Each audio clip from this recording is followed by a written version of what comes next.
కాపు కులాలు రాజ్యాధికారం సంక్షేమానికి తన వంతు కృషి చేస్తానని కాపు పొలిటికల్ జేఏసీ కాకినాడ జిల్లా అధ్యక్షులు తుమ్మలపల్లి వాసు తెలిపారు. ఆంధ్రప్రదేశ్, తెలంగాణ ఉమ్మడి తెలుగు రాష్ట్రాల కాపు పొలిటికల్ జేఏసీ వ్యవస్థాపక చైర్మన్ వెల్పూరి శ్రీనివాస్ కాకినాడ జిల్లా కాపు పొలిటికల్ జేఏసీ అధ్యక్షులుగా జనసేన పార్టీ నాయకులు తుమ్మలపల్లి వాసును నియమిస్తూ ఉత్తర్వులు జారీ చేశారు.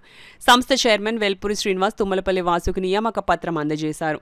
ఈ సందర్భంగా తుమ్మలపల్లి వాసు మాట్లాడుతూ కాకినాడ జిల్లాలో కాపు కులాల అభివృద్ధికి, అభ్యున్నతికి తన వంతు కృషి చేస్తానని తుమ్మలపల్లి వాసు తెలియజేశారు. కాపు యువతను సన్మార్గంలో నడిపించి వారికి విద్య, ఉపాధి అవకాశాలు కల్పిస్తామన్నారు.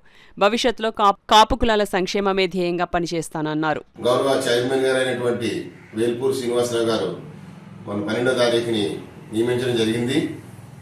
అయితే ఈ కాకినాడ జిల్లా ఎంతో చారిత్రాత్మకమైన రాజకీయ చైతన్యం ఉన్న జిల్లా, మన కాపు రాజకీయ బలం ఉన్న జిల్లా. అలాగే దాని ఉద్దేశాలను చేసుకుని వేల్పూరి శ్రీనివాసరావు గారు చైర్మన్ గారు ఆయన కూడా గతంలో తడాటు ఇచ్చాపురం 1500 కిలోమీటర్లు పాదయాత్ర చేస్తున్నారు. అలాగే 7 రోజులు నిరాహార దీక్ష కూడా చేస్తున్నారు మన కాపు యువత రిజర్వేషన్ అంశం సంబంధించి. అలాగే ఆయన యొక్క కమిట్మెంట్స్ అన్ని కూడా కొన్ని నాకు ఎంతో ప్రయాణం చేయాలని అనిపించినాయి. అలాగే ఈ కాకినాడ జిల్లాకు సంబంధించి రాజకీయంగా యువతకి నేను ఎంతో కొంత సహాయ సహకారాలు అందించాలి అన్న ఉద్దేశం మీద నేను ఈ యొక్క పదవిని అంగీకరించి తీసుకోవడం జరిగింది. నేను జనసేన పార్టీ లీడర్గా పనిచేస్తా ఉన్నాను.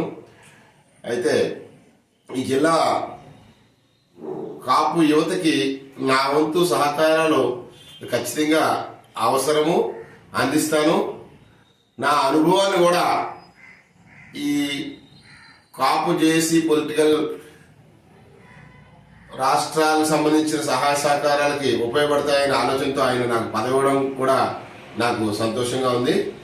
ఈ యొక్క పదవికి మన కాపు జాతికి నా వంతు సహాయ సహకారాలు అందిస్తానని, మా కాపు సోదరులందరూ కూడా నాకు సహాయ సహకారం అందించాలని కోరుకుంటున్నాను.